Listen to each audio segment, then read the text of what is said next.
Hey all. I'm back, and I have not played at all since last time. Also, I redid my microphone settings, so I should sound okay, but I don't know. If I sound weird, it's because new microphone settings. Maybe I'll do that. I'll put that in there. Yeah, in the stream title. Right there. Just a... Ooh, ooh. Ooh, ooh. Yeah, so Mr. Man. Oh, that's right. Training Mr. Man. Yeah, I've not touched the game at all since last time. Oh. Hi, Nicholas. Do you want to battle again? No? Okay. Well, here we are. I'll switch on Charybdis for a little bit because she can one-hit the Magneton, I think. But yeah, we're gonna be doing this. We're doing this. Just kind of vibing and getting all the Pokemon, the like Hoenn regional decks filled out, which is what I failed to do before. Yeah, and we're gonna fight Gabby and Ty so much that we should eventually be able to just go fight gym trainers and like gym leaders and stuff. More interesting trainers. At least I hope so. Yeah, so Charybdis has a stronger surf than Miss Brisby. But that's what you would expect. Yeah. Oh, I guess I could have kept Mr. Man out, maybe. Oops. Well, it's fine. I meant to do Dragon Breath. But it's fine, it's cool.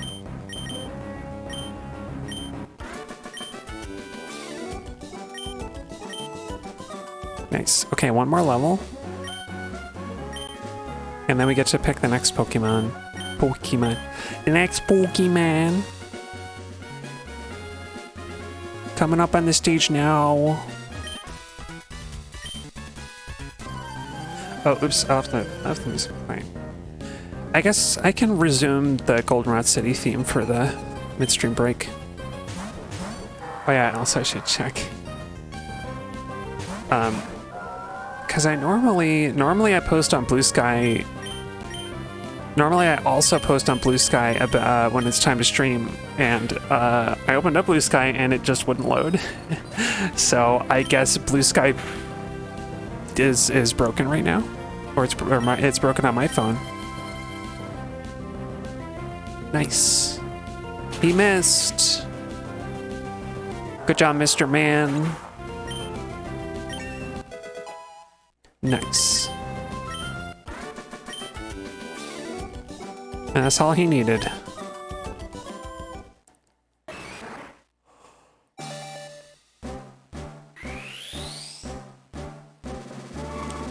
I feel like there's a lot of Pokemon animations that can in this game that can be summed up as meh. Because that was one of them. Let's see about Machoke. Oh, that. Ugh. I don't like the way he stretched out his neck. Mr. Man got stretchy. He looks like he's got fangs, though. Which none of them Chopline have fangs, but his little sprite there, he's got big fangs for some reason.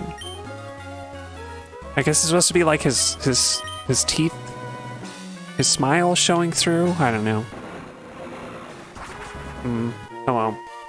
I probably gotta clear storage and log back into Blue Sky later. Not something for now. Okay.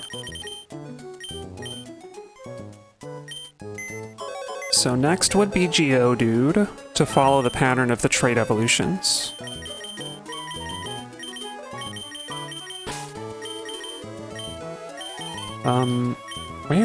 Where do you live?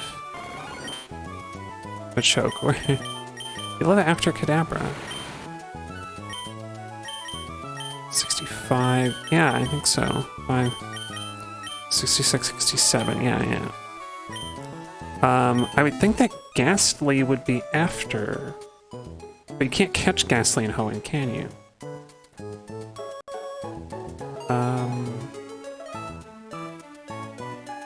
Yeah, out of the 4 trait evolutions, I think Ghastly is conspicuously absent. Alright. So yeah, it's just this Joe dude next. Joe. Good old Joe. What did I call my Geodude? Lemon. Why'd I call her Lemon? I don't remember. I don't for the life of me. Oh, she only needs 1 level as well. That could be like 1 Gabby.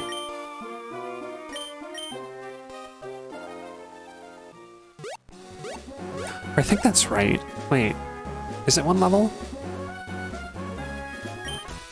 Let me check.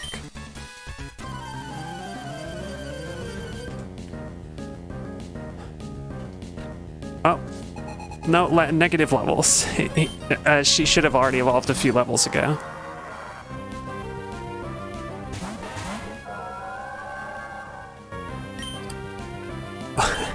Self-destruct, no way. Okay, we're gonna switch you out. Oh, I didn't heal anybody. I'll remember to do it. I'll remember to do it in a minute.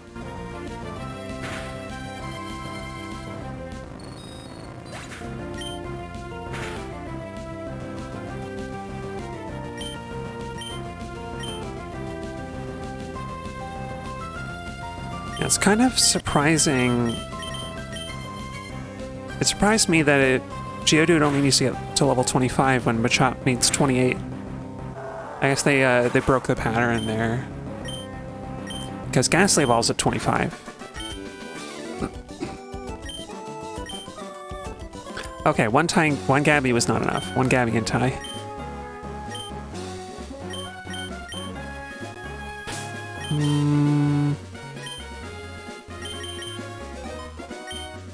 Okay. That's not what I meant to click on, but alright, let's go.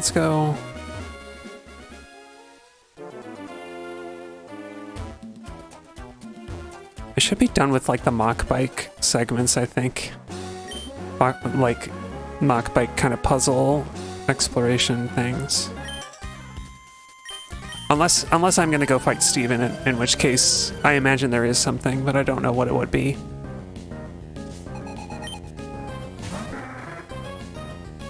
I don't know. Is he at like is he somewhere on...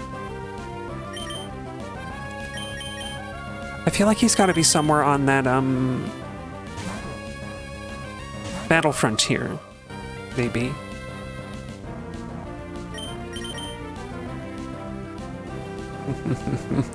I know your game. Although you probably blocked me anyway. Oh, okay. I thought she was going to do another protect.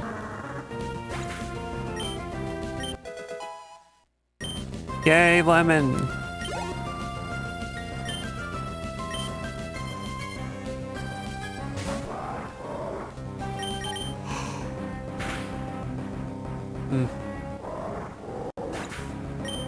Awesome. I know it's overkill for sympathy, but it's better to just get this done quicker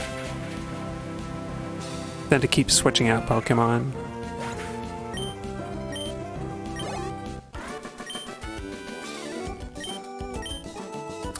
You taught them good moves. Alright. Here you go, Lemon.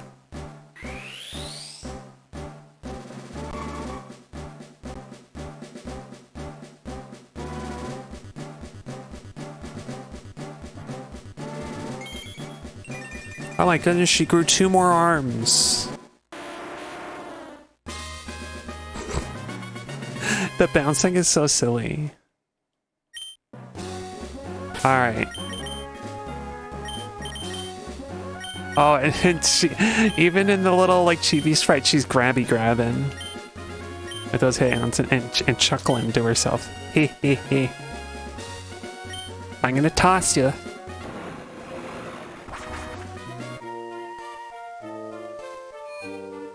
I do love some of the first generation Pokemon evolutions, even like when they don't make any sense. Like Graveler loses its second set of arms and it grows like lizard features. Like a lizard bursts out of... I guess the implication is that Geodude and Graveler are always lizards on the inside? I don't know. It's strange. It's almost more like a Digimon evolution, where, you know, your slug monster can turn into like a super... like a super powered something or other. Oh yeah, I was gonna get C... Goldeen.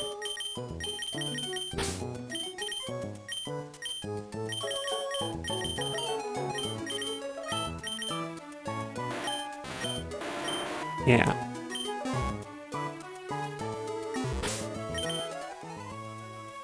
We got 192 Hoenn, so we're getting along. Yeah, Goldie needs 33. Oh boy.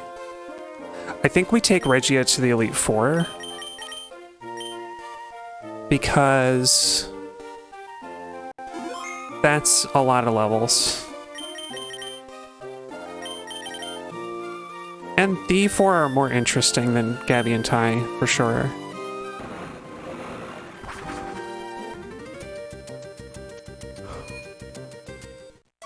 I have to think at least a little bit with the Elite Four.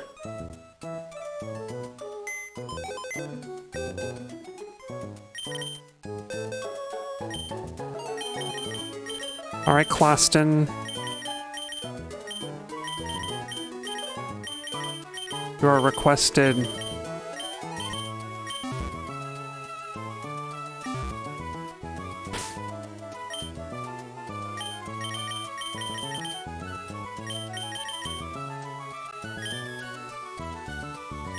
Oh yeah, forgot about the usual items I have on the team. Let's get that. Let's get them. Move items.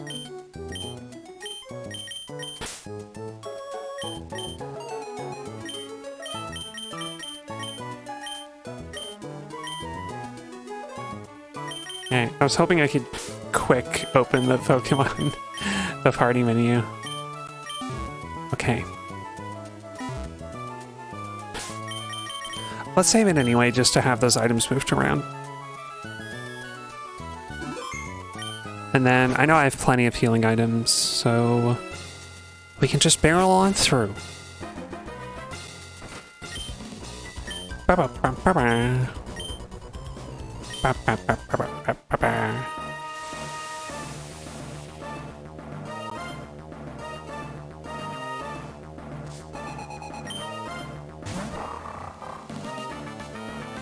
Yeah. So what's been going on? Somebody reminded me that there's a Mandalorian movie coming out, and I had totally forgot. I thought it was already out, which maybe it is. But it just goes to show how, like, little anybody cares about Star Wars properties now. I think they've really just sort of died out.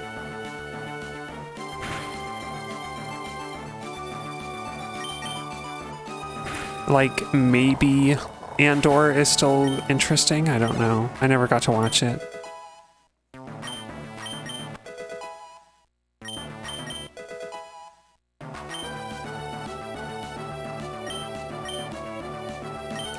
Alright, Closton, it's your time to sweep. It's your time to shine.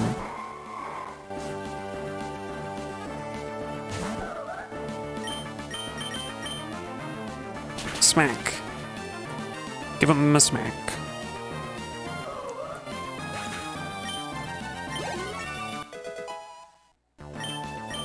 Dang, Closton's gonna get to his level 70 at this rate. He's gonna be my first septuagenarian.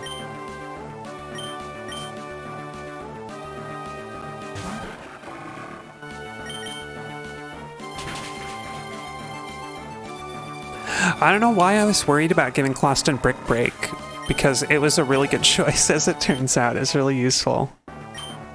Or maybe I was really eager to do it because I didn't have a good move for dark Pokemon.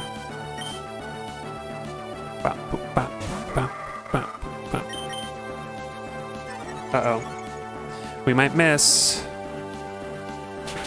Nope. Closton's claws never miss. He's best bug.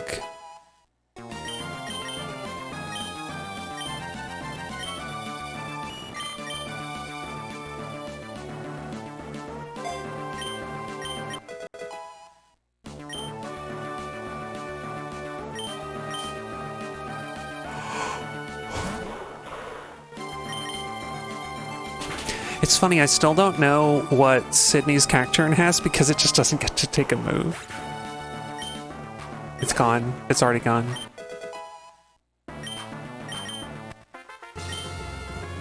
Nice. 8 levels for my battle. I think we're on good track.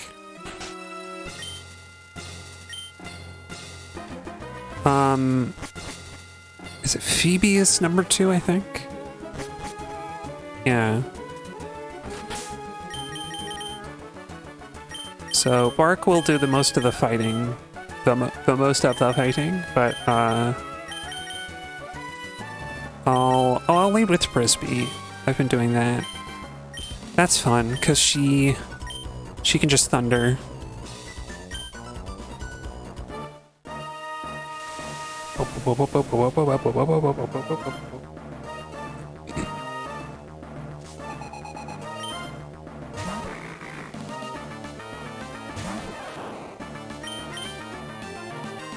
Oh, oops.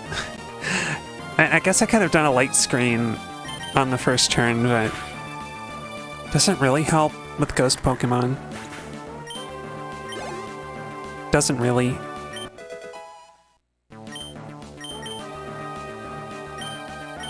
Okay. The annoying Protect Dusclops is gone, and now we can continue.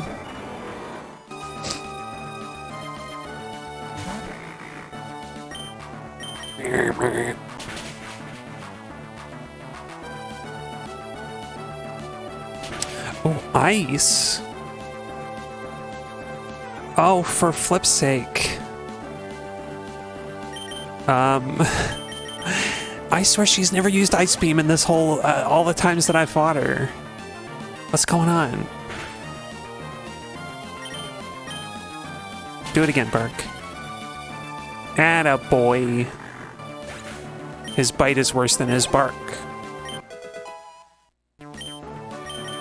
The bite is the worst of it. I don't know.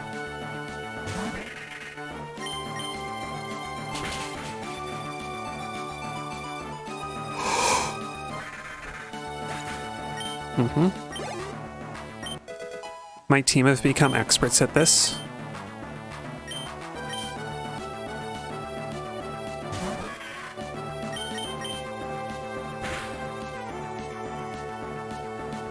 Ooh. Yeah, I kind of thought so.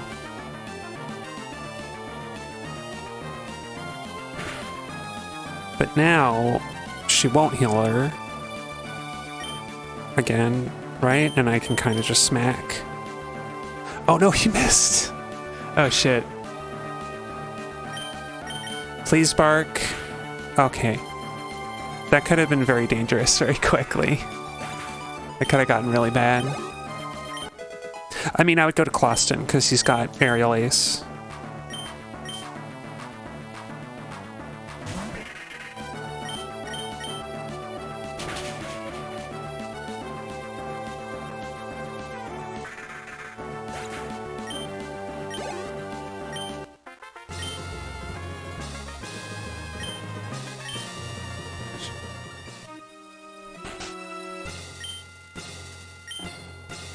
I don't know, what's been going on with me? I mean, I redid the, whoops.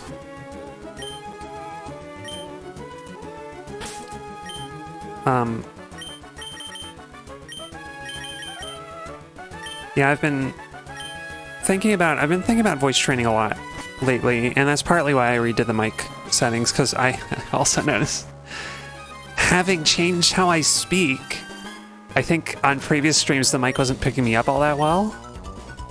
Like, my filters were not working well, were not conducive to a good stream. Like, they were being cut out and you couldn't hear me all.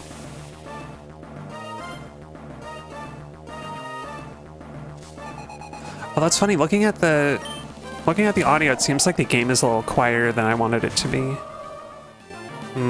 I don't want to change it now, though.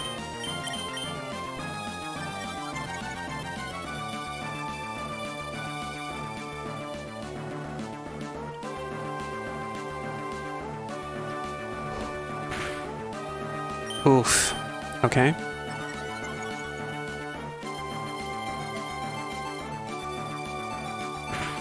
Don't paralyze, don't paralyze. Okay.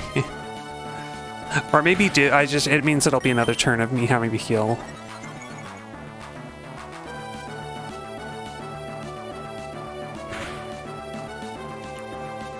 Ooh, crit? But okay, we're fine. For that, you get a Thunderbolt. Because you made Sampathy angry.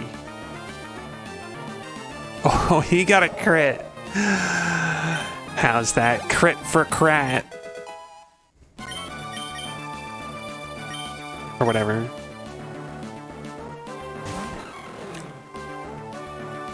Three Calm Minds is probably overkill, but it will guarantee our success.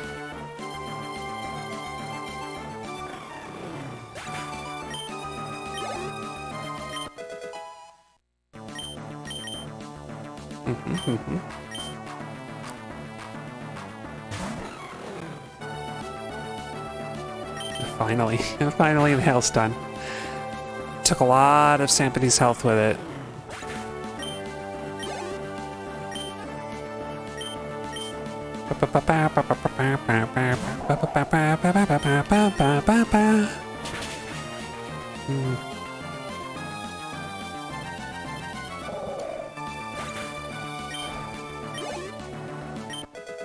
Gosh, what else do I have to talk about? I'm glad that it's gotten a little warm around here, although it got warm really fast. It got hot. It went from kind of cold to hot. And I think that I think that spring is already over. We didn't get spring. But I don't know. I can enjoy the warm weather to a point.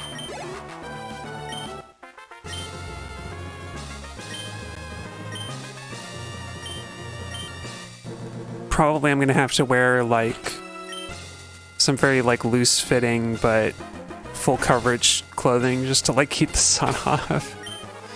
That's what worries me.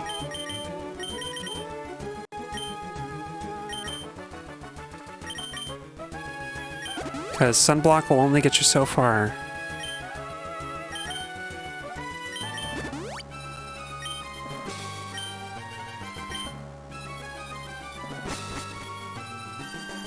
Like, I was out today just for like a few minutes to go to like the grocery, and I'm checking like, is my skin tingly? Like, did I get burned a little bit? Because I didn't put on any sunblock.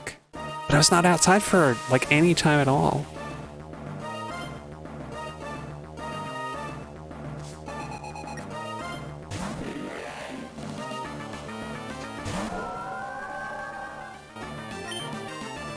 All right, Shelgon.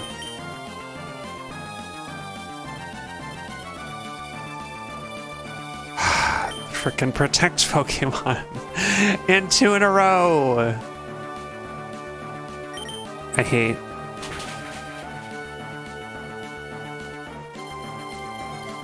Oh, damn. You didn't survive. Didn't even survive one of those. Right? No, Reggie, you don't need to learn Flail.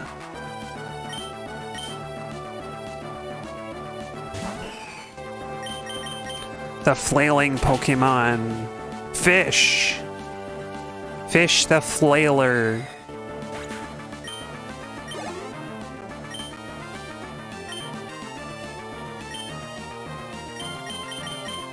Ba, ba, ba, ba, ba, ba, ba, ba, ba. I like this music. It's good to hear this again. Yeah.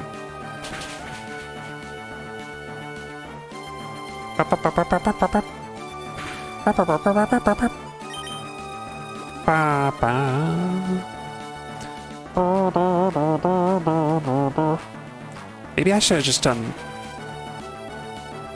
the leaf one. Yeah. Chance of a crit, and if not, then he won't heal again. Oh, whatever.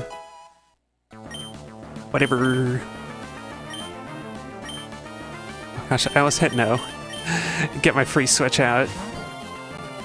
Switch style battling, it makes things just so much easier though. Like, I would not be able to train nearly as fast if it weren't for this.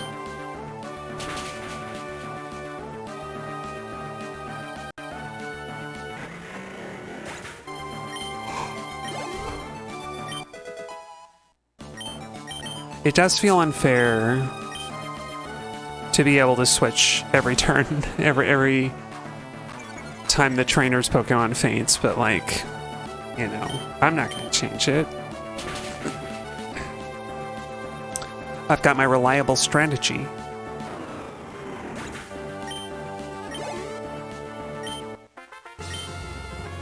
Wow, are we not even gonna hit level 30 in the Elite Four?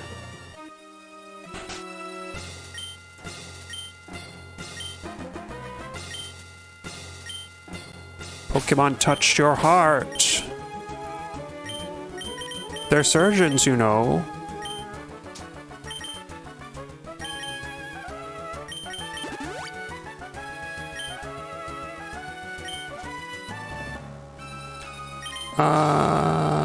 Yeah, that's right. And then sympathy. Oh.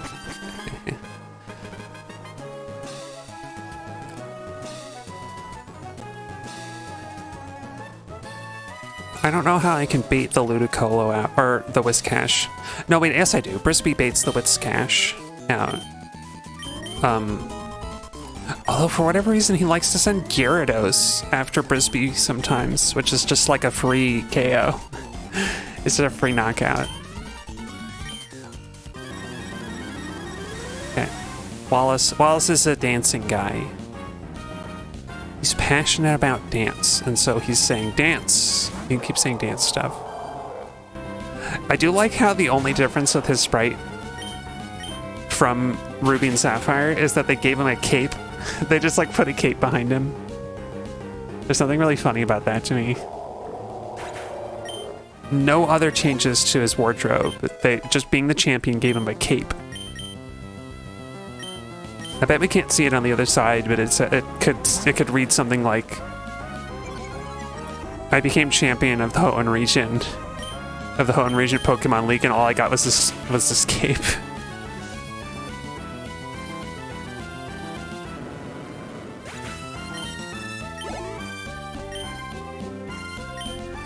There's Whiscash.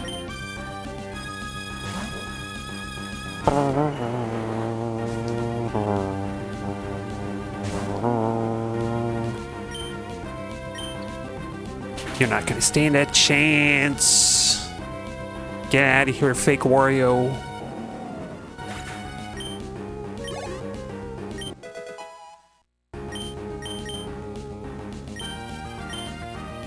Okay, and now we do Sympathy setup because he can survive anything Milotic can do really well.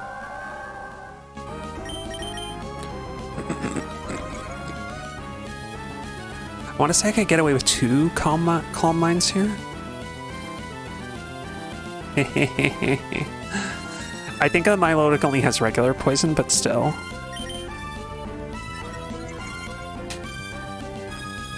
He's too strong. You can't hurt him now. Oh, wow. He really recovered from that little health? That little health loss? Huh.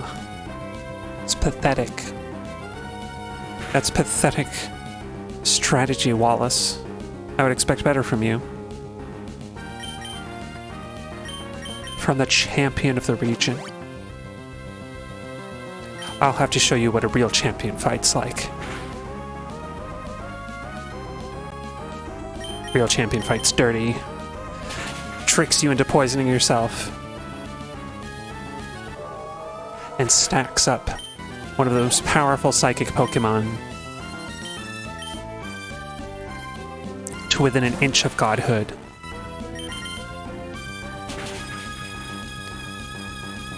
My femboy is unstoppable. And you would do right to know your place. Daring to poison him. And now I'm stuck in a loop. I made it out. I got out.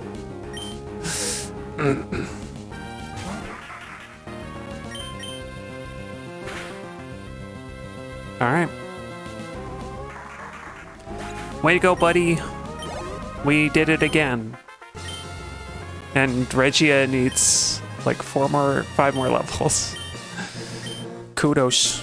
You're a noble Pokemon trainer, Morgana.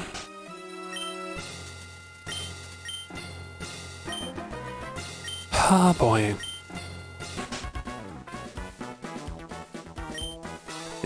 Brendan. Frickin' Brendan coming up as the platypus. I swear if I ever play this game without my ROM hack on it, it's gonna look so wrong. I'm gonna be totally confused by like who I mean, I'm not gonna be, but it'll just be like so weird.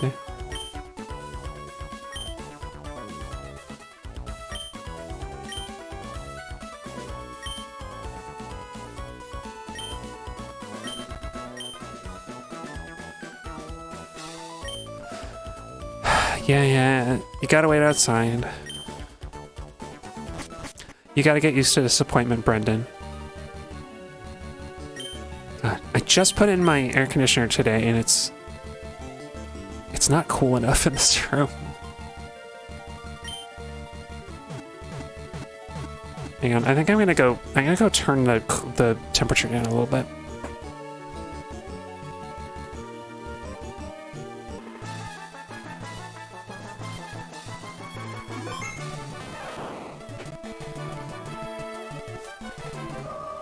Okay, that should be better. Gentle thumping of me sitting back into my chair. I could see it coming up a little bit on the audio mixer. And a Goldeen, apparently. That was... We didn't realize she had a 6th Pokemon in the party. We never saw her Goldeen. I can't imagine what she was expecting to do with her. Okay, and we don't get to hear the piano music.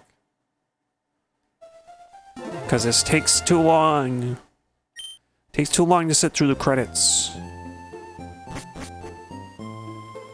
Hi, Mom. Bye, Mom. Hi, Winston. I don't remember who Winston is. Shit, I don't know, and I don't think I need to. Awesome. Oh yeah, and the shopkeep guy's still there.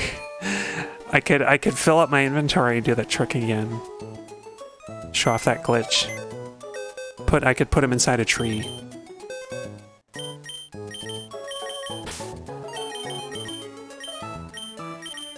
All right, well. Let's see who the rematches are. I don't want to go back and fight Gabby and Ty if there's anyone more interesting. Particularly gym leaders. Oh, 4 levels left. That's not too bad.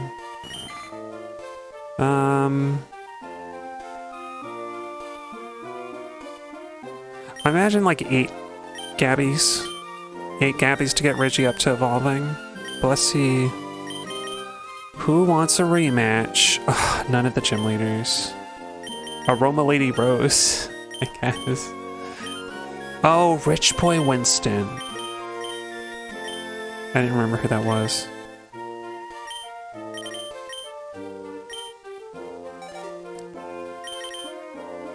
I mean, we can go to Mauville, and there are like a couple people. There are a few people around who want to fight. Anna and Meg, or whatever their names are a double battle too, so that'll be good. But Aroma Lady is this lady? Yeah. I remembered your name. Aroma Lady.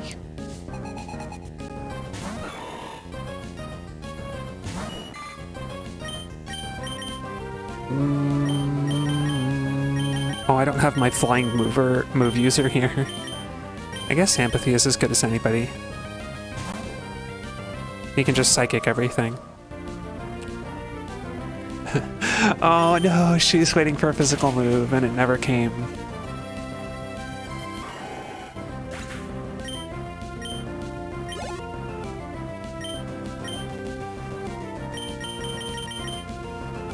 This is another reason that I like Gabby and Ty, is because you don't have to keep switching out to get the most experience.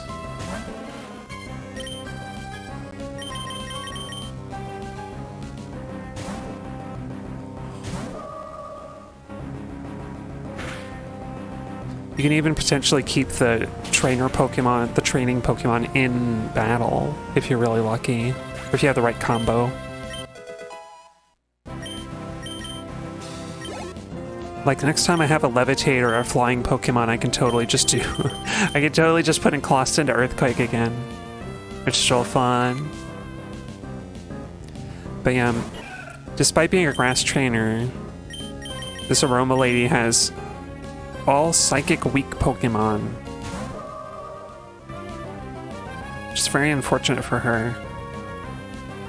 Very unfortunate. Bam, bam, bam, bam, bam, bam, bam, bam.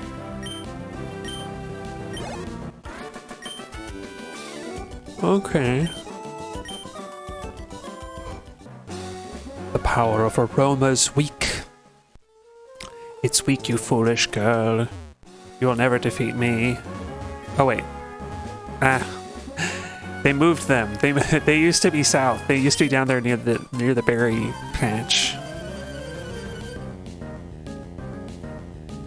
But they moved them for Emerald.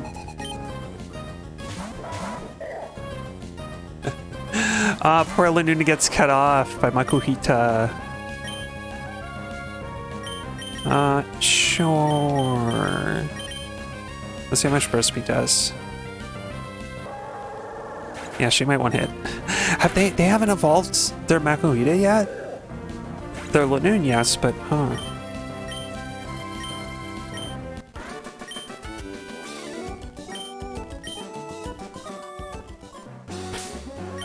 All right. Oh, who else is here? It's this guy. Oh. Who could it be? Oh my gosh, it's a Latias. No. It's just a dog. The Pooch. The inimitable Pooch.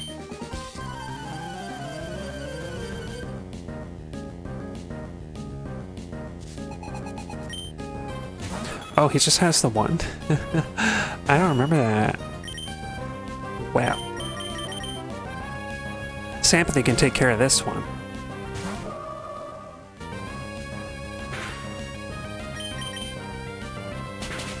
Aw, for all your rage, you're just a bird in a cage.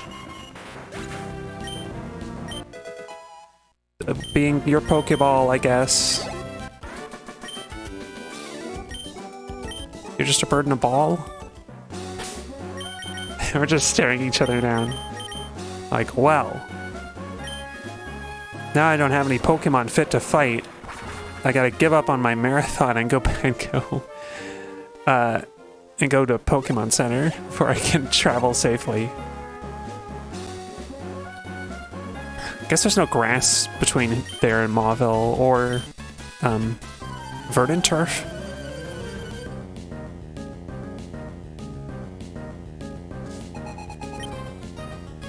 So it's not that dangerous. I guess there are a few people along that route that who don't carry Pokemon at all.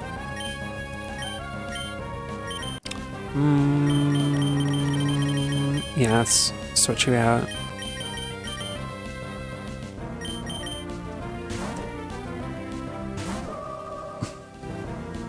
Excuse me. Excuse me. Oh. Okay, Brisby's doing a bit more damage to the Magneton now. She can almost knock him out.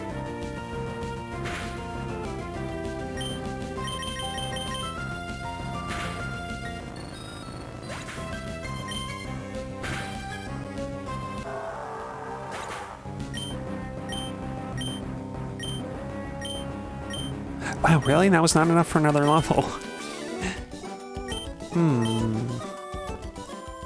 Oh, she's only got 2 more. We're close.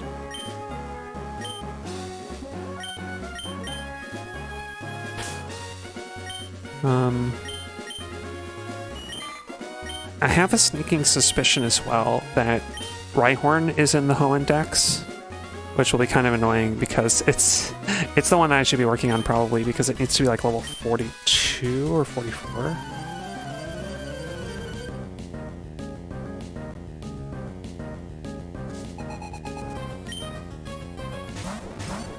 Yeah, there it is. Rhyhorn is down the list. Maybe I'll do Rhyhorn next. Just to get, or else I have to promise to do it in between streams, which I never remember to do.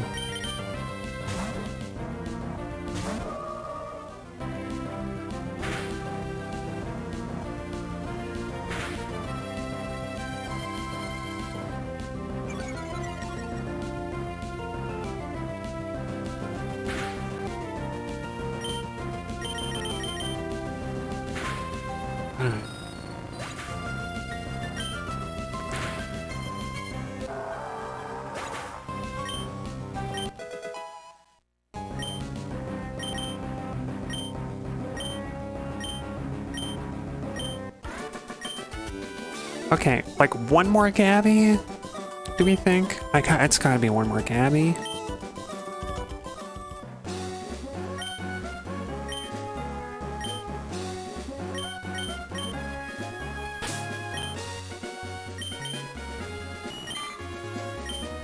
Yeah. I think. I think the lower end is like each Pokemon drops about 800 experience, so that's enough. Or 800 to the experience share who was in the fight.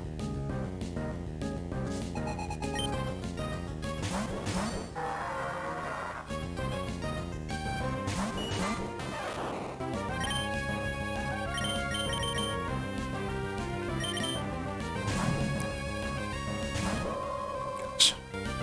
My neighbor's moving stuff around.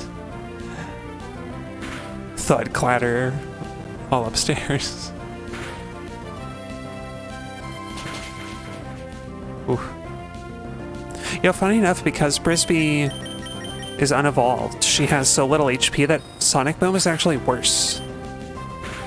It's actually like a worse move to be using than anything that does more damage, that does like a fixed power damage or whatever. Like normal power damage, I mean. Because like, and her defense is low. Like Sonic Boom, that's not, yeah, so I got that kind of backwards. Her defense is so, and her defense stats are so low that Sonic Boom and Dragon Rage and all those are like not as useful.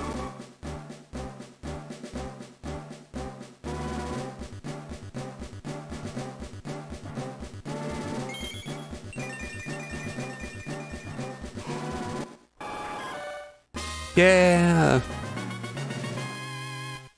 She's a king now.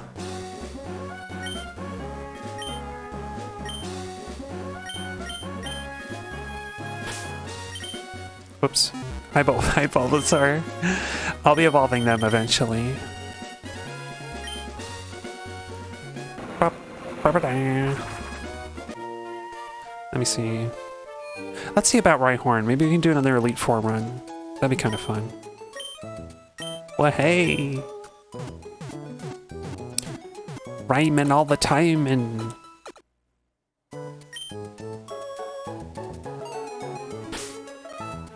Okay, now that I turned down the temperature, I'm actually a little too cold.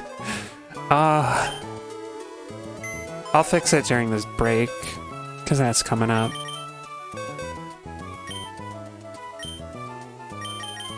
There's Rhyhorn. Oh, Inogen.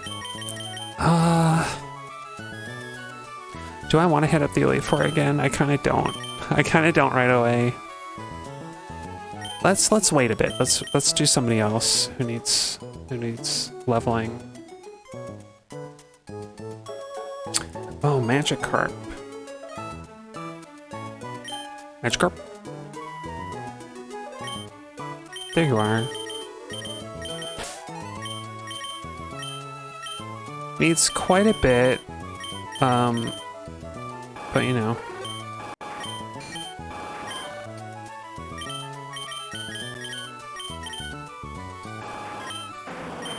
Yeah.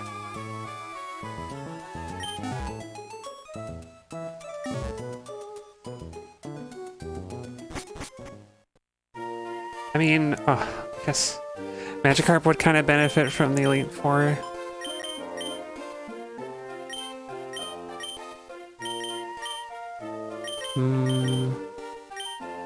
Oh, Guitar's Dalton was ready to fight again. I missed that.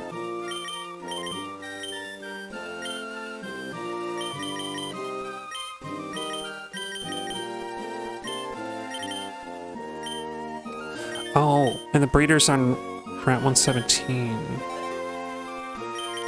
They're good to fight just because they have a lot of Pokemon in a row. Alright. Now let's fly to Verdant Turf because I don't do that. I never do that. Oh.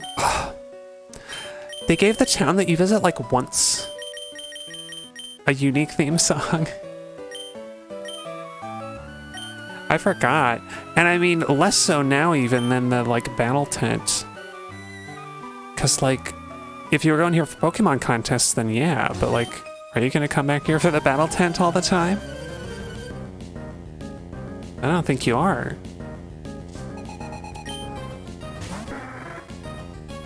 Lydia, I say, have you met Lydia? Lydia, the queen of the birds. I don't know, I was trying to think of it.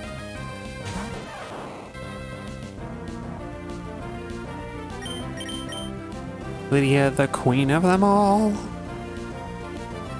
Oh, crap. Now you're gonna protect. Oh, you're not gonna protect. I mean, you should have protected again. Should have protected now that the mist is down. This is up.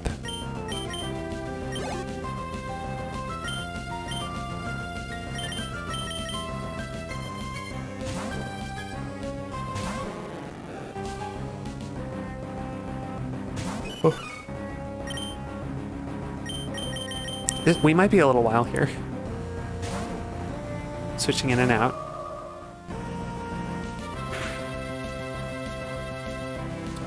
Oh, is that supposed to be a huge power Meryl? I feel like even at a similar level, it wouldn't have done much damage. But like, why else would you have double edge on a Meryl?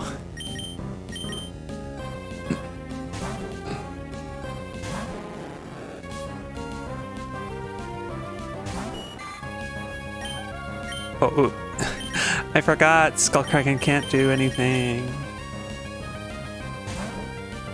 And she won't be able to until level 20. 20's not that far away, though. Oh, boy. Alright, Sympathy. You can do it. Oh, you can't do it. It's only a matter of time. That flail did like 1 damage. No, Sympathy. I'm sorry. Oh, what the heck?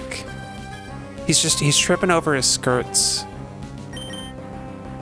Oh, is he still confused? 4 times? Sympathy, you're gonna knock yourself out. There you go. Wow, I don't think I've ever seen 4 confusions in a row. And a psychic Pokemon, no less.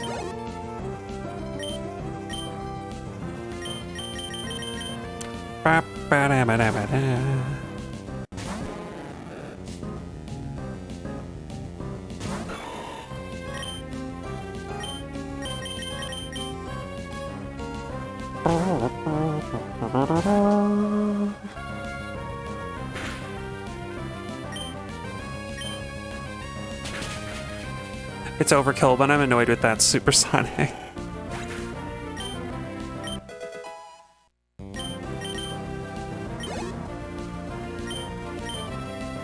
Yeah.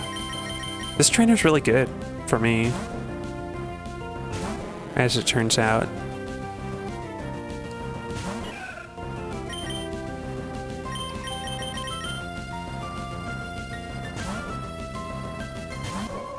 I need to remember all the breeders along this route. Oh, that doesn't... I don't like the sound of that. That's what they called them, though. Why?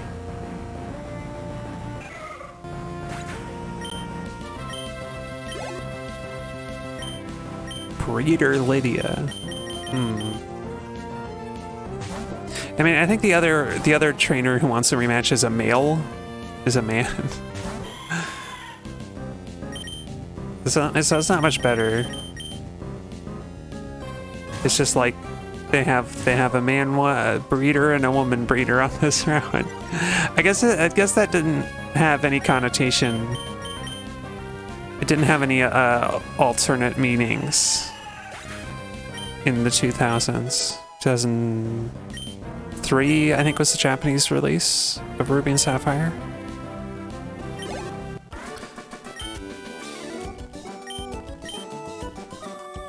Okay.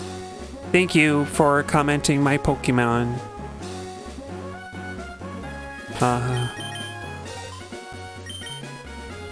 Yeah, who else? 117. Oh, Triathlete Maria. And Isaac. I'm just like, I don't know if I can pick out Isaac amongst these trainers. Is this guy? I guess so. Yeah. The Pokemon I've been raising are looking good, just like before. Hi, my name is Pokemon Breeder Isaac. And here is my Loudred. I bet you're wondering how I got here. Or if you're not, them's the breaks. I'm gonna tell you anyway.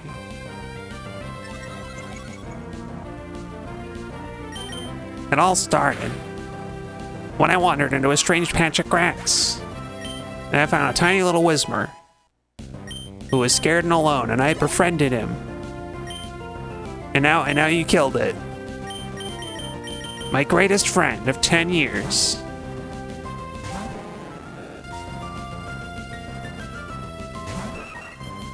But I'm not gonna cry, because I've excised all emotions from my being in order to be the best trainer. The greatest Pokemon breeder. Actually, wouldn't it make sense if the breeders had, like, egg moves on their Pokemon? Oh, hi, Mavrinthia, welcome. How's it going? I'm glad you're here, because this is the, like, monotonous gaming where it's more interesting to have, like, a conversation than to actually be, like, playing. Yeah, right? They aren't real breeders. I'm trying to think of an example of a good egg move they could have on, like, a Lanoon. And I have no idea. I mean, there's the extreme speed Zigzagoon you can get if you do Pokemon Box. So that would be cool.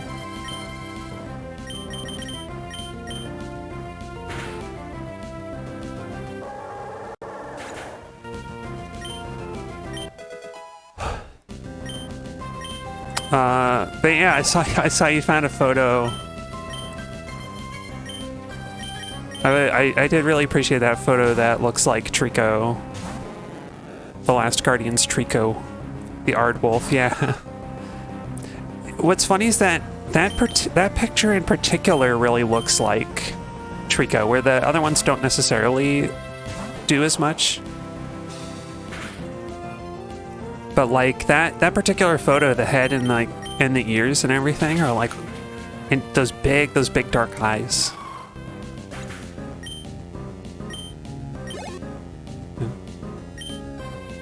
It does remind me that I kind of want to go back and replay it for more barrels, and to use some of the like special items you get. But you know, I'm in the middle of Emeralds, so this is gonna it's gonna be a while.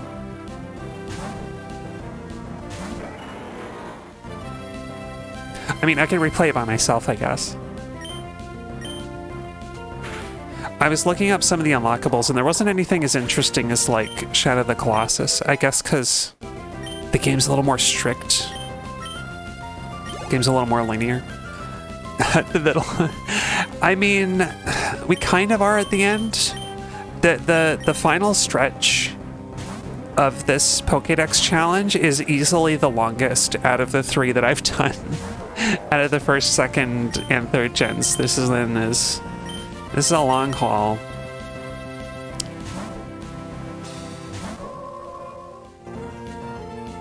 I guess midst. Maybe I can say I'm in the midst of it.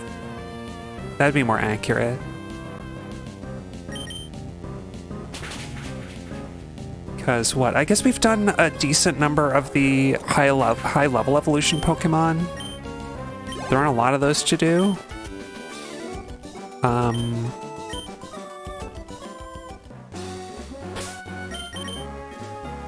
But yeah, there's a lot left.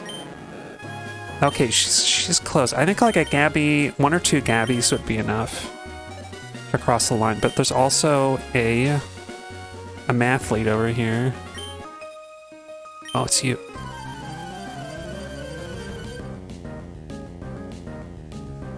Oh, also, Mev, I don't know, does my mic sound any different today? I made some tweaks to the filters, and I hope it still sounds alright. Like, I was listening earlier. It does sound okay? Okay, cool. I was listening on the monitor, but you can never quite be sure. I mean, one thing I did is I took out the... I had a little bit of bass boost before, and I mean, the way that I've been voice training, I don't want to have that now. There's not real reason to have it. Plus, it was so subtle, I don't think it really did anything.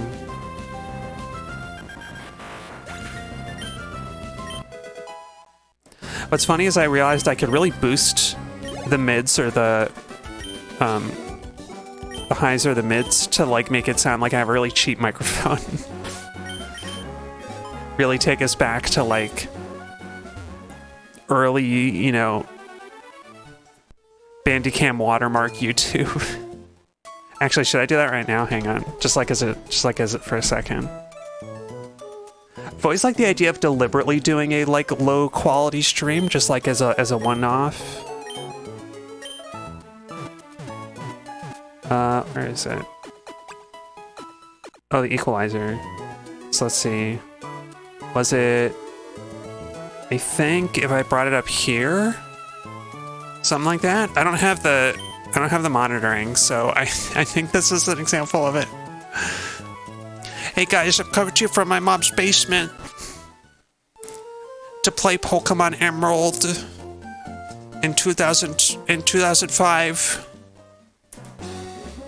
Anyway, there we are. I set it back. I set it back to just 5. I think it was like 16 point. It was like 16 decibels for a second. That was an example. Yeah, it sounds like mic I bought at dollar store, which is funny because, like, I don't know, this mic wasn't super expensive, but it's like, it's supposed to be pretty decent. And so I kind of love the idea of just messing around. Oh, you know what I was thinking? I really would love to play an old Star Wars game, like Episode 1 Racer or something, but the music will instantly get copyrighted. Like, the stream probably would get muted for it. So what I would really want to do is... I wanted to replace the music with, like, really low bitrate versions, or, like, some old... I was trying to find... there are old video games that have, like... you know, bit chiptune kind of versions of, like, the music from the movies that I could replace them. And so maybe it would be fun to also, like, do the deliberately low mic quality for those streams. Like, really get back into the period that... as if I were recording back in, like, 2002 or whenever it was.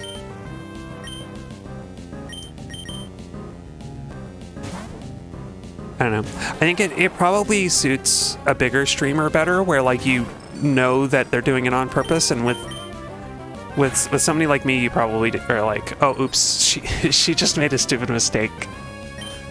Or, like, had to use a backup microphone.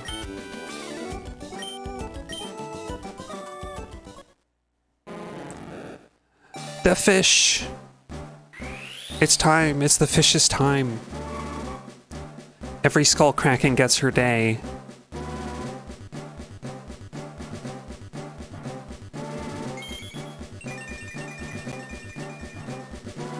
Gyarados looks a little funny in this generation, but I like her. She's good. I'm a little basic, but Gyarados is one of my favorites. Hey, there's that sprite. Oh, wah, wah, wah. Kind of like toothless. We got a toothless Gyarados. Whoops. No, Nanners. I'm like, why am I clicking on that? Okay, cool. Who do we want next then? Because right now I'm going by the Hoenn Regional Pokédex. Because once that's completed, we can get a Cyndaquil.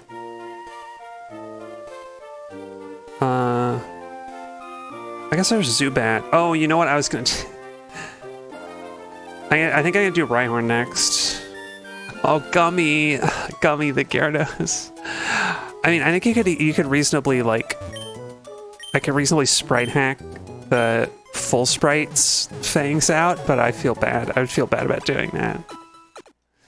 I will add legs to Ariados, Spinarak, and Beedrill, but I won't take away anything from Pokemon.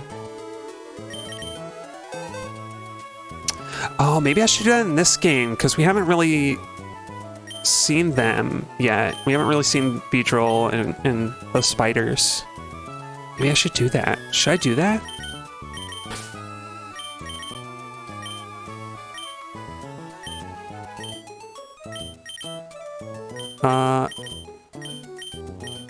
I forget what number Gyarados is. Oh, I got it right in one.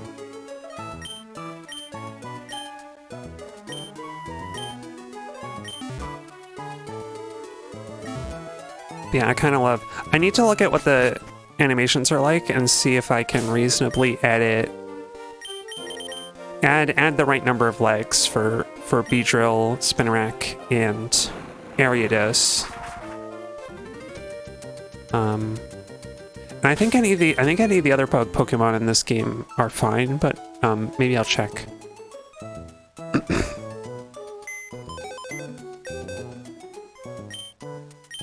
I guess maybe...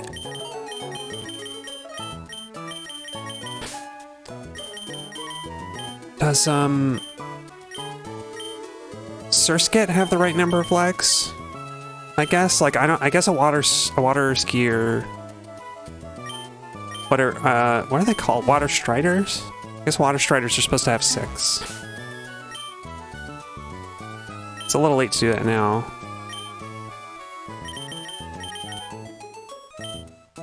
There we go.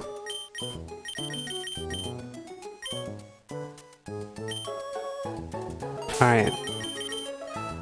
So we're gonna do the Elite Four again, but right now it's time for the midstream break. I'm gonna kick on the music. We had, the Goldenrod City theme just started playing at the end of the intro of the pre-stream, so I'm gonna bring that. I'm gonna let that play again. So enjoy the music, especially Cheeser the Rat. Thanks for bringing your rat, Mav. And I'll be back in a few minutes.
Oops. Oh, what's the game? It's a mystery. No, I'm back. But yeah, hell yeah, fast cars, fast cars. I was enjoying the music as well. And pining for the drive for the roads. Oh, what chat was ejected into space? Oh no. Why? Did they turn out to be the imposter? Is that what you're saying? Or were they suspicious?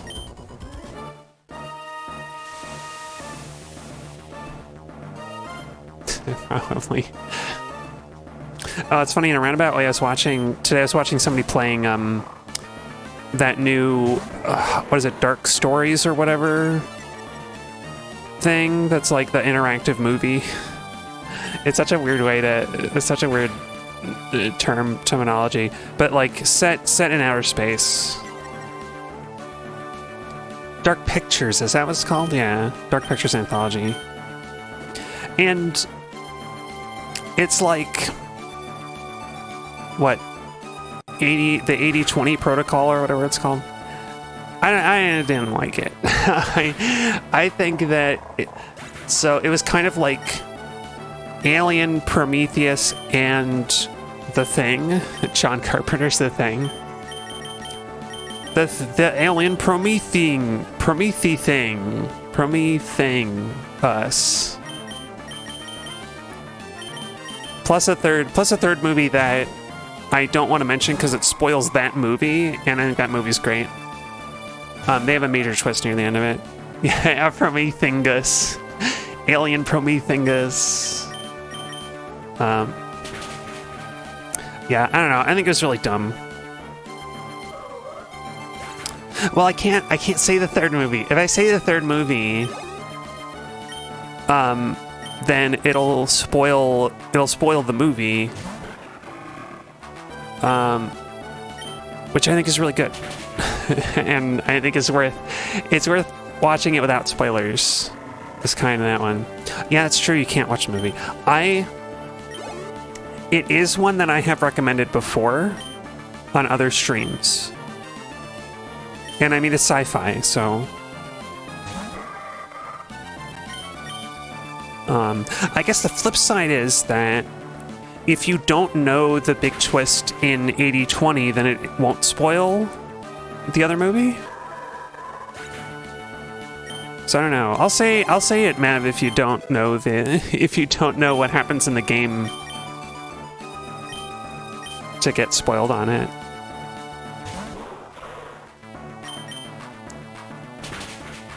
But if you know the big twist of the game, then it's like, oh, okay.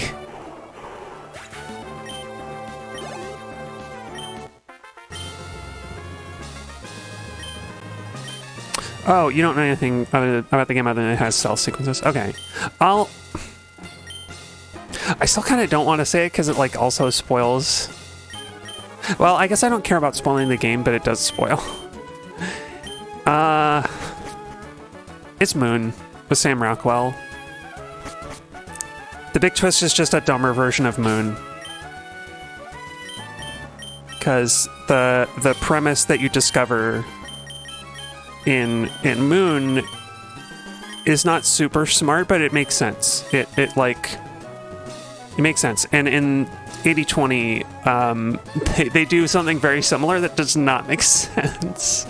It's really bad, and they think it's so profound.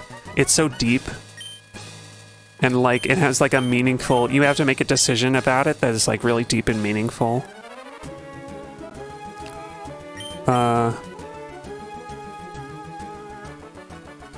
Right, Cryptus. I'm like, or Brispy. I'll do Brispy. We'll do Brispy again.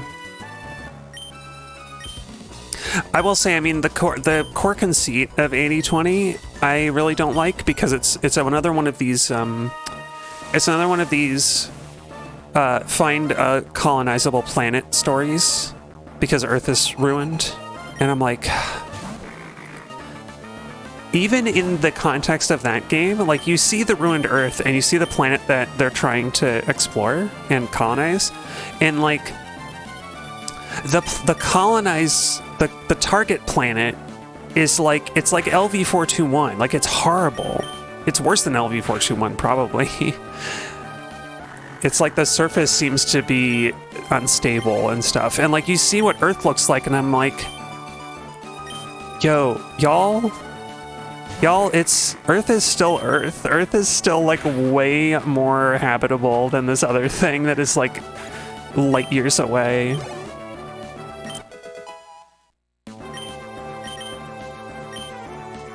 Rock blast.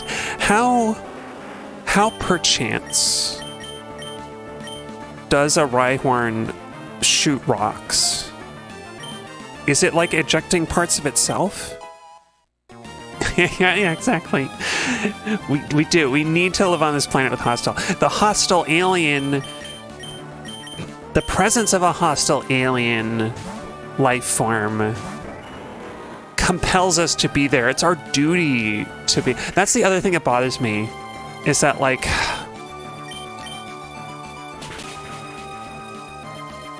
No, I don't want to say. I don't want to say. The other thing that bothers me is a big spoiler, and it will spoil Moon having now that I have made the relationship between them. So I won't say it. But yeah, it also, I don't know. Like those. I remember when Until Dawn came out, and it was kind of novel. But I feel like almost all the games that have come in its wake are... Well, all the games that have come in its wake are these, like, Dark Pictures anthology, right? I think. And it seems to me like all of them are... They have, like, some really cheap tricks. Cheap tricks, and primarily, like, the big twist in each of them is kind of dumb. Because I think the one that ties into the space one is... it takes place in, like, during the Iraq War. And it's, like, there's a scenario where, like, American soldiers and the Iraqi people there have to work together. But I also watched that get played through, and it was bad. Yeah, it was really bad. It was bad and dumb, and I hated it, too. I don't know, maybe... Oh, and there's the one about, like, the bus... What was it? There was the one with, like, this weird... witch trials and time travel, like, kind of people speaking across time and stuff. That, yeah, they've, like, all been really kind of bad, because the big... I mean, I don't mind spoiling that one. The big, like... conceit in that one was that it was actually all like in the one guy's head, like none of it actually happened, which is like the worst. It's the like twist from the end of that like hospital thing where it's like in the mind of a child holding a snow globe, and it's like whenever you saw the hospital exterior, it was the inside of the snow globe. Whoa! But like it was all not real. I don't know. I'm sure I can have a lot of fun looking through the TV tropes page for the "it was all a dream" trope.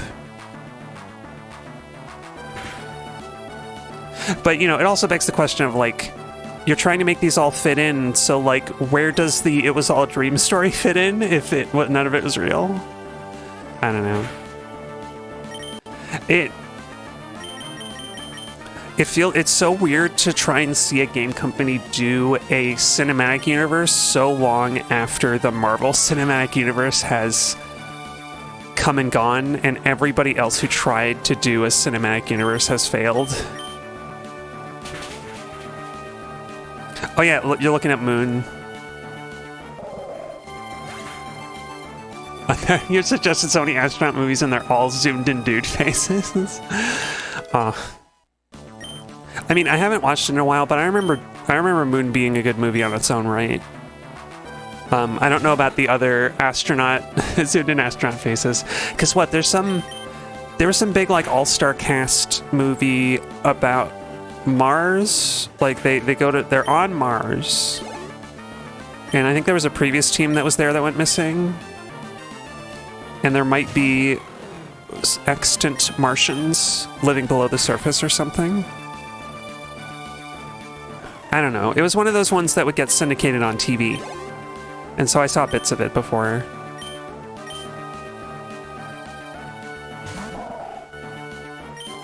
Yeah. Oh, you know what? The other thing about 80/20 that bothers me so much is that the alien thing is not even that smart. Like, The Thing in John Carpenter's The Thing is really clever, and you don't know. Like, you really kind of can't know. Oh, Ad Astra High Life. Yeah. I don't know those ones. Wait, I think I remember a trailer for Ad Astra. But I don't remember anything about it. I mean, it means to the stars. In Latin, I guess. I guess I know that much.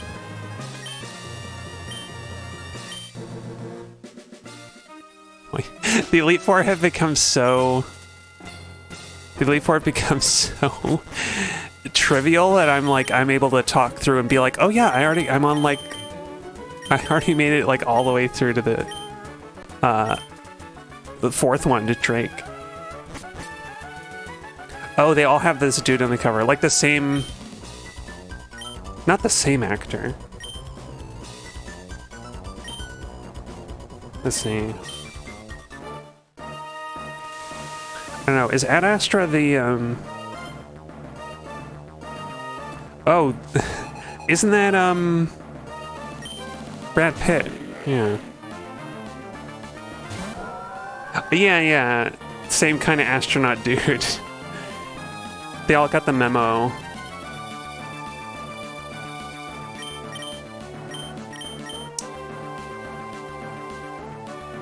Oh, yeah, because High Life is, what's his name? Oh, wait, that's Robert Pattinson? Why does he look like, other British actor? Who's like, I can't remember. He was Hot Watson in the Sherlock movies with Downey Jr. Then they called him Hotson. I don't know. From profile on the poster for High Life made him look like a totally different guy.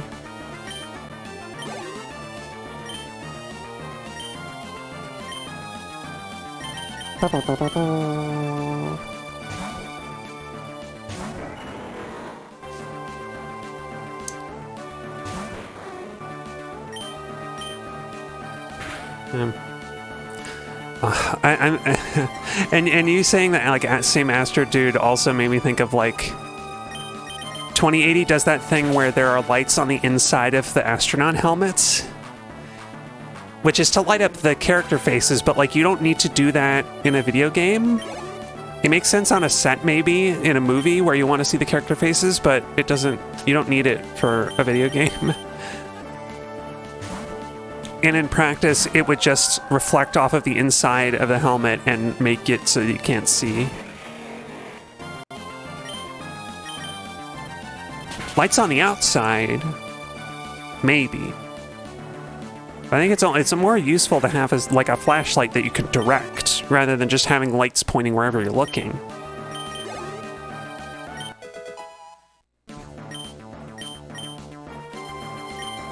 I mean, I knew I was going to have a problem with this, watching somebody play through this game, because, like, in the first chapter, two of the people do a spacewalk, but neither one of them is tethered to the ship at all. And naturally, one of them gets, like a panel blows out and, like, knocks one of them off of the surface, and they almost die. It's like, dude, even in the now, they have jetpacks, and they still tether themselves. Because it is so dangerous to get dislodged from on the outside during an EVA.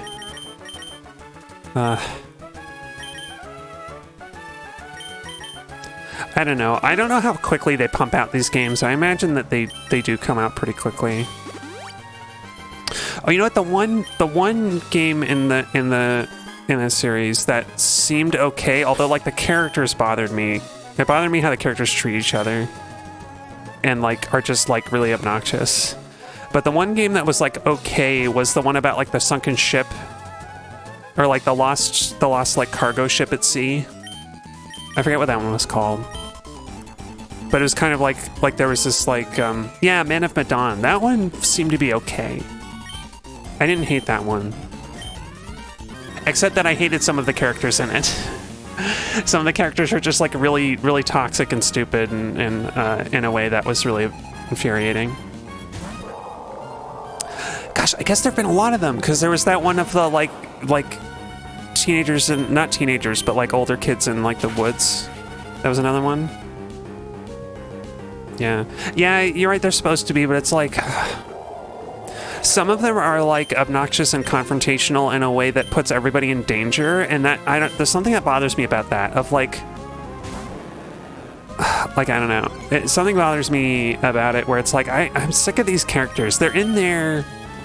It feels like they're in there because they're tropes, in the same way that like Harrison Ford's characters assaulting the love interest are a trope. You know what I mean? In like almost all of his movies.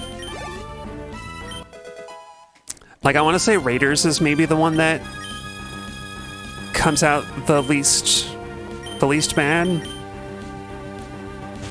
Because Marion is like her own character with motivation and stuff.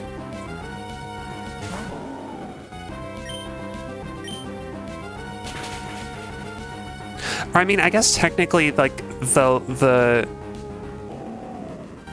later, like, terrible Indiana Jones movies are probably better in that perspective, only because he, like, doesn't really have a love interest anymore.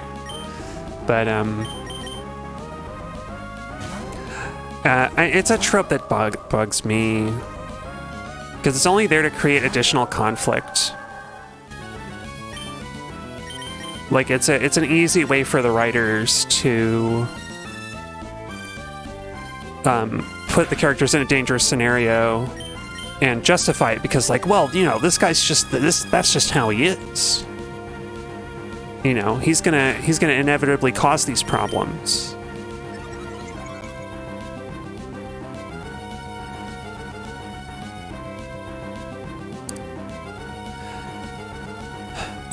And of course there's also the angle of like, I couldn't help noticing on this game, especially on 80/20, probably because it's in like an unusual environment with weird lighting. The characters really stood out as uncanny, like as decent quality as they are. Like, they occasionally have these weird facial movements after speaking and stuff that like they look bad. I don't know how to describe it, but it's like their faces relax too much or become like a little rubbery, and it's just like, it's like weird. There's this kind of like oval mouth shape that some of them will do. That's like, ooh, no, that ain't right. It kind of takes me back to like BioWare games, like the time of Mass Effect, where like it was pretty impressive technology, but then like as you played it, you were like, I mean, you know, we gotta just take what we get. We have VTuber technology that's better. That's especially damning because when you're doing VTuber, a VTuber model, you don't like edit it after the fact. You don't have any opportunity to tweak it. Oh, I forgot this victory music. It's so goofy. But yeah, what was that? Oh, what was I thinking? Oh, I was thinking Mass Effect. Because something that always bothered me about Mass Effect 2 is that it's all the same engine. They like have mostly the same character models and things. But for Miranda and... who's the other Cerberus guy? I forget. I can't remember his name because he's so unmemorable. He's unmemorable. And his storyline is like not interesting. it's like Justin, or is it Jacob? I think it's Jacob. I'm gonna say Jacob until I'm corrected. But Miranda and Jacob both, they look very much like their voice actors. Like they're some of the highest quality facial models in the game, I think. And yeah, their resting expression for Miranda, Justin, just stop. I should just say it different every time. But Miranda in particular, her resting expression is like this sly smirk that I was convinced that she was untrustworthy the whole game, because she's always making this smirk, and I'm like, okay, what's she hiding? This seems very obvious, and this is a game where you're kind of meant to just trust the characters and things. And but no, she was just like, good. I mean, I have so many other problems with Mass Effect 2, but that's kind of an example of one where it's like, yeah, they do make the models based off the voice actors. It's true. I mean, it's a common... I mentioned those ones because, in particular, basically all the humans... Oh, is that true? All or almost all of the humans are, like, in Mass Effect 1 and 2 and 3. They use, like, the same kind of base human model with, like, different parameters. Like, you could basically make any of the human characters using the character creator at the start. Except for Miranda and Jacob. And probably a few others. And so, yeah, it just really stands out where when the quality,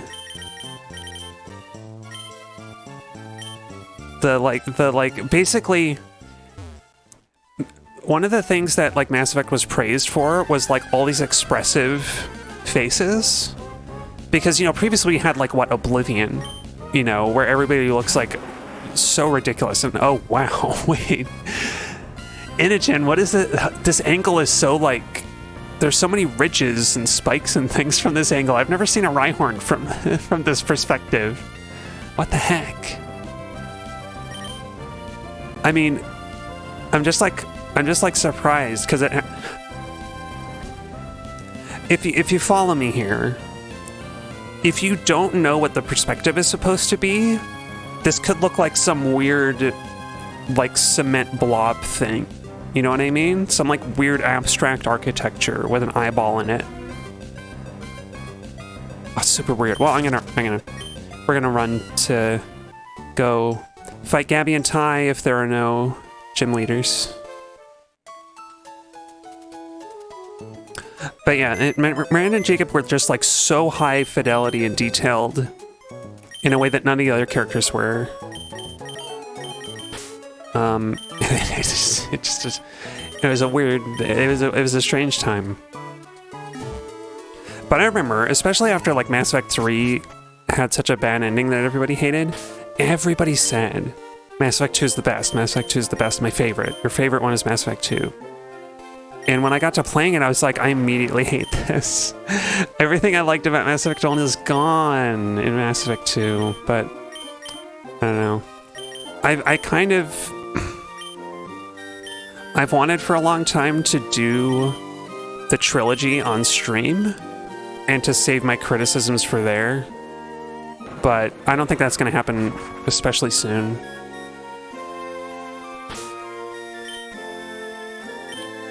In a similar vein, though, funny enough, I remember having similar problems with Star Wars Knights of the Old Republic. Another beloved game, and game that is, like, praised for its story and stuff.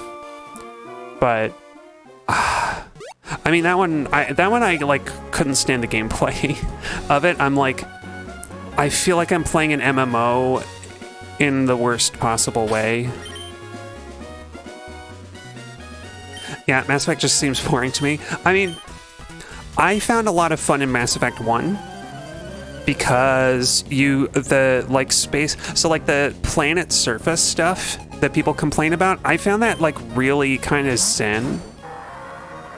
And I don't know, the rover is fun to like drive around and bounce and stuff, and like you can kind of cheese some of the like encounters that you can have out on the planet, like enemies and giant monsters and stuff. You can kind of cheese it in a fun way. And I thought some of the branching dialogue and decision stuff was fun, if not especially like smart or interesting. So I mean, you know, take that with a grain of salt, but like I never thought, as much as I don't like Mass Effect 2, I never thought they were especially boring games. But I'm curious where your boredom would come from though, Mav.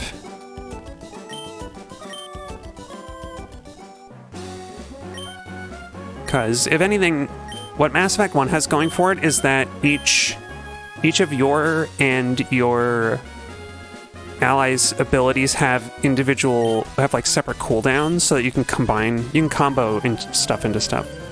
Oh, the overarching plot. I guess so. The first game I thought had a pretty solid plot, and I like the twist and the way that it comes out. But yeah, it really, after that it's like really murky. Yeah, the unfathomable aliens. That part,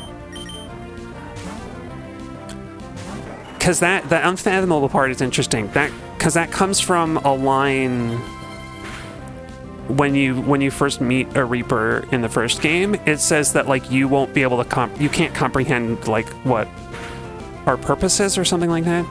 Which, you know, a good writer would do that to signal that these are beings who think so highly of themselves that they aren't going to bother explaining themselves to anybody. BioWare instead decided, like, just said that because I think they didn't have a reason, they didn't have an answer, and when they were pushed to do one because they eventually made their sequels, they were like, well, I mean, I guess we have to be literal, and we just have to pick something that really seems like it will be inconceivable to the average lower life forms or something. I don't know.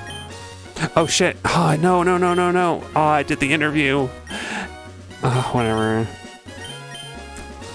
No, I can't do that. Absol, come on. Greetings. Bye-bye. All your Pokemon go bye-bye. Bye-bye, your Pokemon that go bye-bye. Anyway. I probably... 35. Because what is it for Rhyhorn? 42. We need 7 more levels.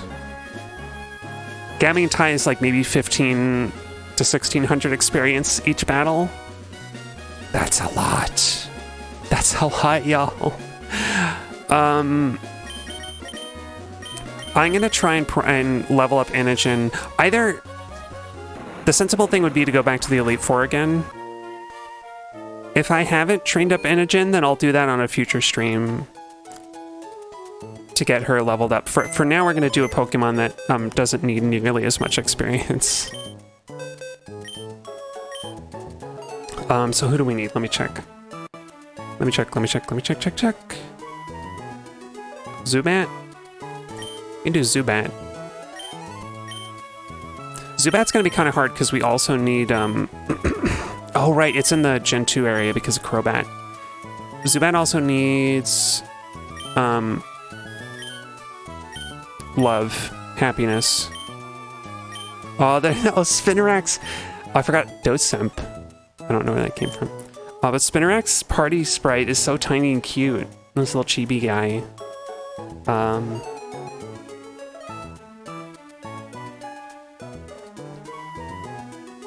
I mean... She evolves into a Golbat pretty quickly, though, so we can do that.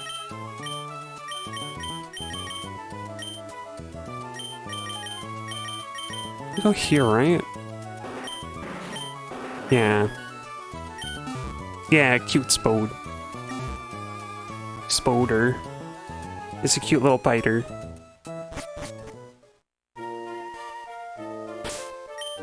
Damn. Like... Think of Mass Effect again. I thought that, like, the big twist reveal was just going to be that, like... which would work well with the other themes of the game. I thought it was just going to be like the Reapers they like consume things. They are coming to reap. They sowed like intelligent life in the universe by providing like all of this transportation, like rapid transportation around the galaxy. And now they're coming back to collect everything. And this is how they feed, right? That's what I thought it was going to be, is that they're clever, but they also do not really care about smaller life forms like humans and stuff. And I thought that would have made sense, right? Like because the conflict that it brings up is like, well, all our existence is under threat, but like, you know, can you reasonably, what's the word? Can you reasonably negotiate with a creature who like needs to eat you to survive? I thought would have been kind of interesting. And then like, if you can't, then can you really justify just eliminating this entire, this entire species? And I don't know. I thought it was also like interesting to have like an alien species that just is made of electronics. Like it's almost like as if nobody actually made them, but they're like part machine somehow, or they like machined themselves. I don't know. Oh yeah, it looks at the vampire crowns. That's true.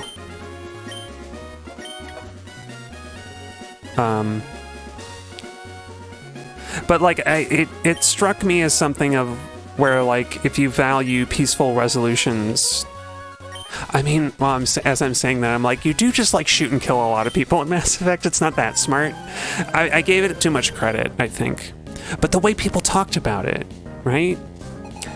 Mass Effect, especially Mass Effect 2, was upheld as this like pinnacle of game story and writing. But Mass Effect 2, there's so many problems. I can't even like pick apart all the issues. I can't even remember. Like story-wise, Mass Effect 2 just doesn't work for me either. One of the big selling points that people would make, funny enough, actually ties around into Until Dawn and the dark plot device games, whatever they're called. One of the big things was that you have this big suicide mission where if you don't make the right choices, then some or all of your crew can die. And the game will proceed with that. Mass Effect 3 will proceed with that. I did try getting the entire crew killed to see what would happen, and that's actually a dead end where Shepard also gives up, and now you don't have... Like, that kind of ends the entire storyline. Like, they're all gone. So a few need to survive for you to actually, like, complete the game, but... I feel like that's a very poor... That's not, like, a very good way to judge the quality of a video game. Doesn't it feel weird? Yeah, finally at peace. I mean, that's the end of Mass Effect 3. Shepard, except not really, because there's like a teaser that Shepard lives. I don't know. And it was so annoying.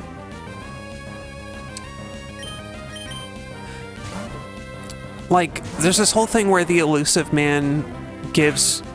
like, Cyber revives Shepard from near death and gives her a ship with a new crew, but like, we seriously promised that we didn't like put a control implant in your brain or anything, and that seems to pan out to be true. So it's like, okay, you really think that Shepard is so noble that she won't betray you at all. Like, she won't take the first chance to betray the, like, fascist human faction that is, are not even, are they? They're just, like, opportunists. The, like, opportunist capitalism squad. And then apparently and then just because she has cybernetics, there's some weird thing where they can take control. Like the Reapers can take control somehow. That doesn't make sense. Oh, and the Elusive Maz also does like the worst, I think the worst thing that's really shitty writing. It's a shitty excuse for bad writing. Where, like, he deliberately withheld information that almost got Shepard and her team killed, and then when they go back and they bring that up to him and they're very angry about it, then he goes like, no, I knew you would figure it out. I knew that you wouldn't need this information. You would just, like, you're so amazing and awesome that you figured it out and you're on. and it's so infuriating because he's not clever or sinister, he's just dumb. Yeah, he was the imposter. He got ejected. I feel like now that Among Us is not popular anymore, it's not in the spotlight, it's almost kind of, it's not funny to reference it, but I feel less like icked by doing that. If that makes any sense. You've been blown out into space, Mr. Elusive Man. Oh yeah, and we never learned anything else about him, strangely enough.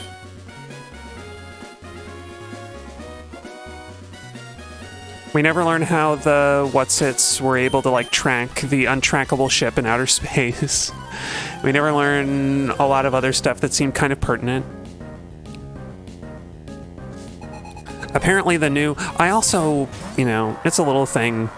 The original Normandy was just a cooler design. The new Normandy is, like, ugly and dumb, and I hate it. It doesn't have all the cool moving parts. Yeah, you heard the ending to Mass Effect is a big letdown because you just get 3 choices and that's it. All the storyline and stuff is just nothing. Yeah, it's the big thing. More than that, the original ending for the game's release. Oh, oops, wait. I accidentally targeted Brisby, I think. So the big thing, when the game was first released, the only visual difference between the ending cutscene were colors. It really was just one end, like, choose red, green, or blue, and that's what you got. And, like, otherwise, the ending basically looked mostly the same. I think it was a victim of crunch, that game. But also, I think the developers kind of owned it as, like, a deliberate choice. Like, I don't know, they thought it was kind of poetic or something to be like, you know, we don't know how things are going to pan out now that you destroyed all the relays. Oh no, I hit frickin' A again. Okay. Feelings. I feel angry. But it's true, Mav. And they did a free DLC later that had some, like, still images based on your choices. And, like, who lived and who died and stuff. And so, you know, I think they also wrote themselves into a corner because by making these 3 games with lots of choices that are big choices that make big differences, that would have catastrophic effects on the universe, they committed to something that you cannot possibly deliver on. And so, I mean, they did it to themselves, but it's also, you can kind of see it coming. Oh, you thought you had to pay for the DLC? Is that true? When I played Mass Effect 3, it was free, so if you ever did have to pay for it, I guess they removed the price. Oh, here we go. I think Rosencrantz is about to evolve.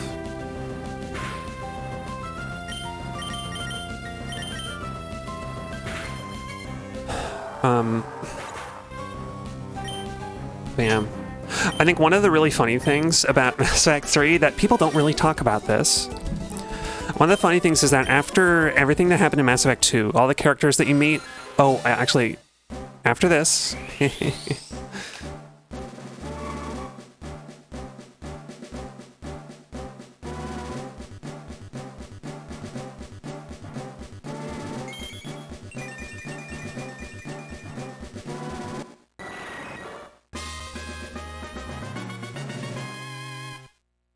Yay! She's a Golbat now. I think. Wait, is she a girl?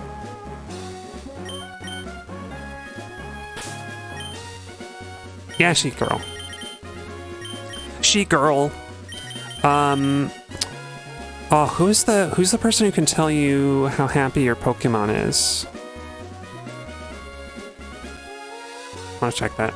But yeah, the thing that I think is really funny about Mass Effect 2, and I did like one of my I did play through each of the games at least twice. I think my second play, because I wanted to do like a goody two shoes playthrough and then like super evil playthrough.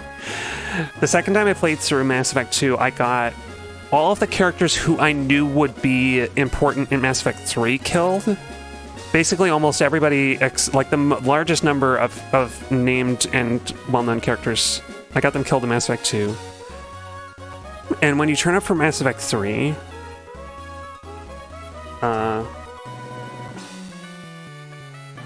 when you turn up for Mass Effect 3, the... let me find it, sorry. They are all just gone. And when one of those characters had an important role in the story, like Garrus, they just replace them with an almost identical looking other character, and you don't get them in your... If they were going to be in your party, you don't get them in your party.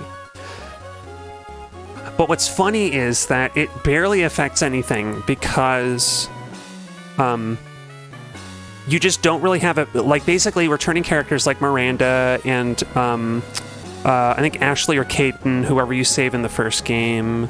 What's his name? The Krogan guy, big lizard guy. They don't join your crew again. I think Garrus and Tali are the only ones who can join your crew, and all the rest of them they just make like guest appearances for parts of the story where it would make sense for them to be there. Here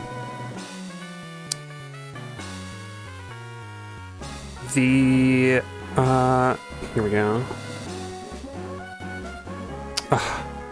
How it's so freaking hard.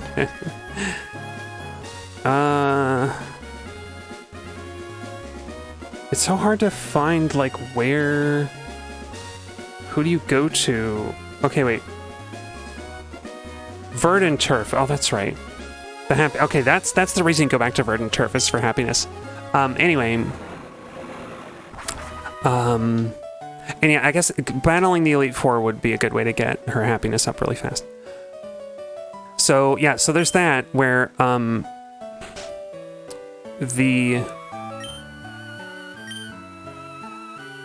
Okay, so not much. Rosencrantz needs some more love.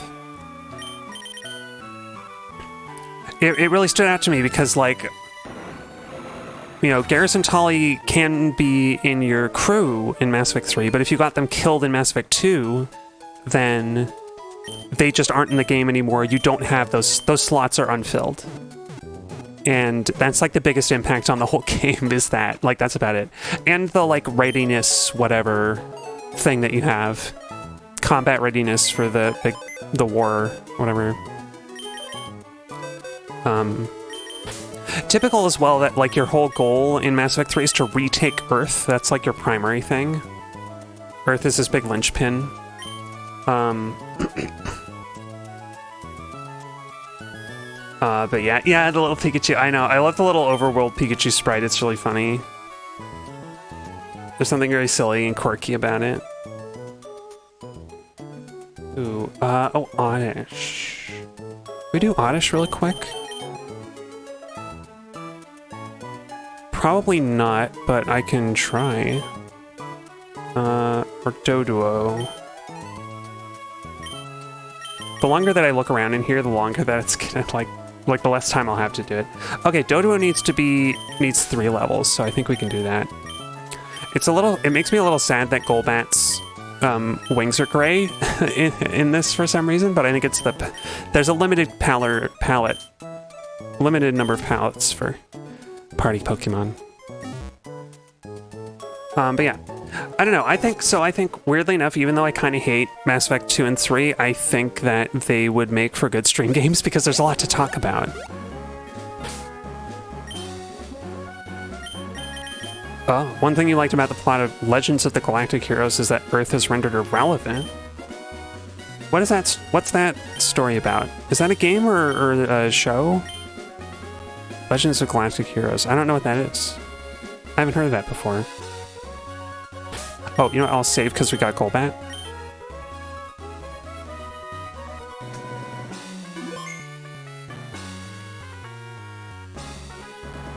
Oh, it's an anime, of course. 110 OVAs.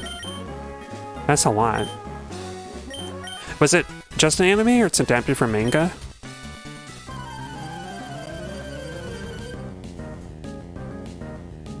Oh, it's an Empire versus the Federation kind of thing? Okay, okay. It's like, you know, funny enough, another game... Oh, it's based on novels. Okay. That sounds neat.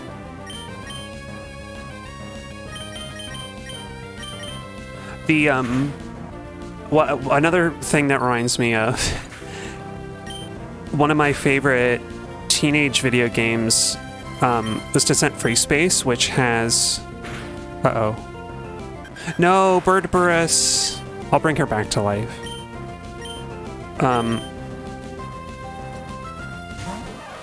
But Descent Free Space is one of my favorite games as a teenager, which I would also love to stream. Who knows, it probably is like worse than I remember, but like, it had great music. And Earth basically, for all intents and purposes, Earth is like not really important until like the very end of the game in a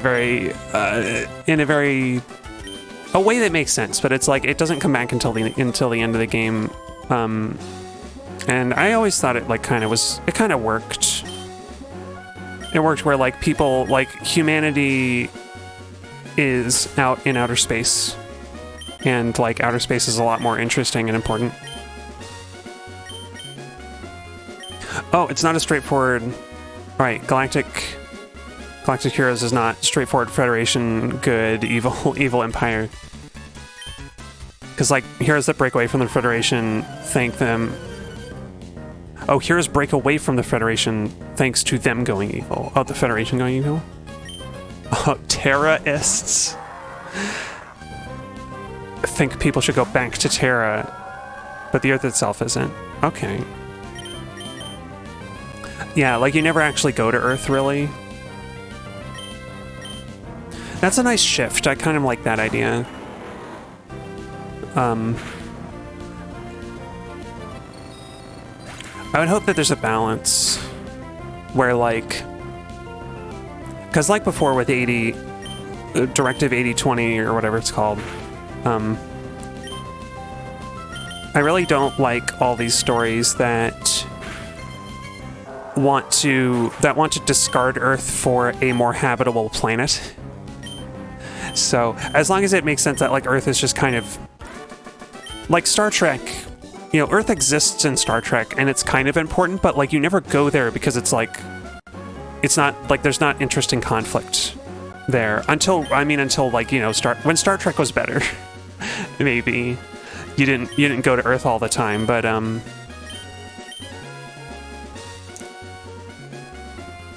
like I think that approach works as well, where like as long as like Earth is cool and it's just not interesting for whatever reason.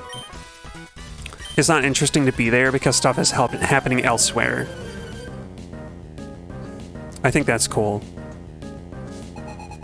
Because I mean, you know, then you have the flip side of like Battlestar Galactica, where the whole goal is that like some contingents of human civilization are like trapped, are like exiled from Earth somehow. They've been like disconnected, and then they just have to like, their whole goal is to go home to a place they've never been. I mean, granted, the home that they grew up on and like had been living on was destroyed, but yeah, Earth gets this like really big importance in Battlestar. Oh, Earth was part of the old empire, which turned to be evil, and everyone expanded away from Earth to like anywhere where it was just there. So yeah, so Earth is just there. Yeah, I like that idea. I like that decision for what Earth is for in this in these far future space things. Okay. All right, Bird Burris.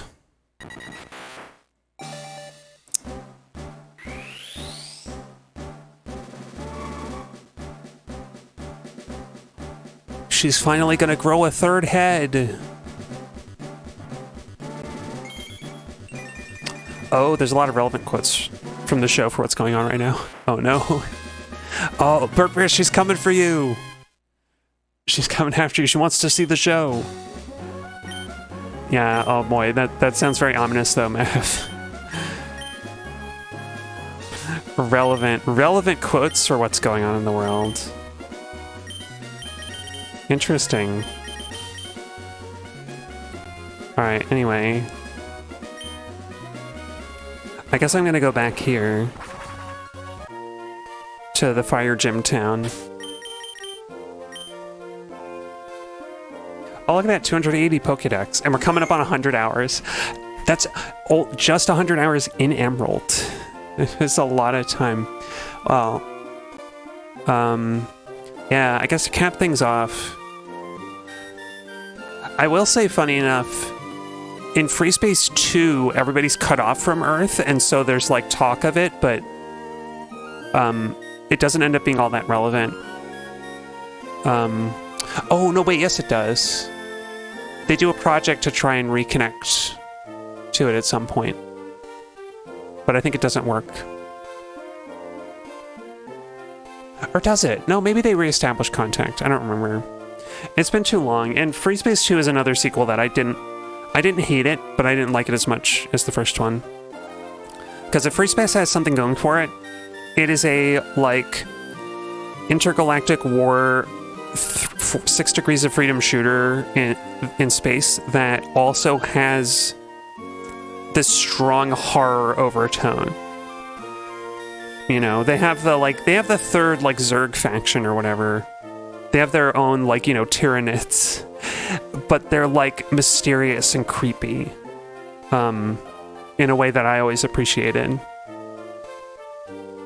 So, I don't know, maybe I'll stream it one day. I know I did a test stream ages ago, but anyway, that's all for tonight. I'm tired. Thank you all for joining me. I'm glad that my microphone settings seem to be working out okay.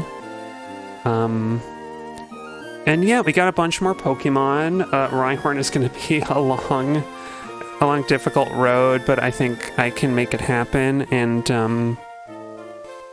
yeah, I'm going to try and prep any other Pokemon that we need to do.